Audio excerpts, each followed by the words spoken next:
আজকে আমি আপনাদেরকে ডায়েট সালাদ তৈরি করে দেখাবো। হ্যালো এভরিওয়ান, আসসালামু আলাইকুম। আমি মিম, নিউ আরেকটি ডেইলি ব্লগে আপনাদের সবাইকে স্বাগতম। তো এখানে আমি ছোলা বুট নিয়ে নিয়েছি। ছোলা বুটগুলো নেওয়া হয়ে গেলে এখন আমি এখানে আগে থেকে কেটে রাখা শসা এবং টমেটো দিয়ে নিলাম।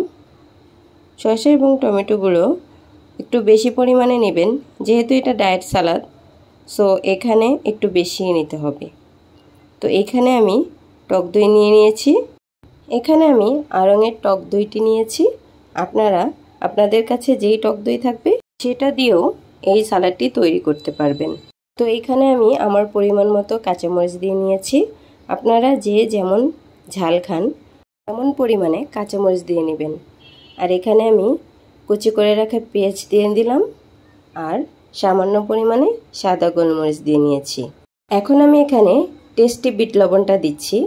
এটা আমি স্বপ্ন থেকে কিনে নিয়ে এসেছিলাম। আর এখানে আমি লবণ দিয়ে নিলাম। এবার সবগুলো উপকরণ খুব ভালোভাবে মিশিয়ে নিতে হবে।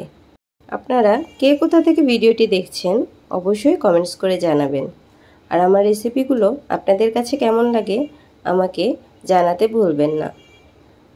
যদি ফেসবুক থেকে আমার ভিডিওটি দেখে থাকেন তাহলে একটি ফলো দিবেন, আর যদি ইউটিউব থেকে দেখে থাকেন তাহলে একটি সাবস্ক্রাইব করে পাশে থাকবেন, যাতে করে আপনাদের সামনে নিত্য নতুন ভিডিও নিয়ে হাজির হতে পারি। আজকের ভিডিওটি কার কেমন লেগেছে অবশ্যই জানাবেন। আজকের মতো এখানেই বিদায় নিচ্ছি। সবাই ভালো থাকবেন, সুস্থ থাকবেন। আল্লাহ হাফেজ।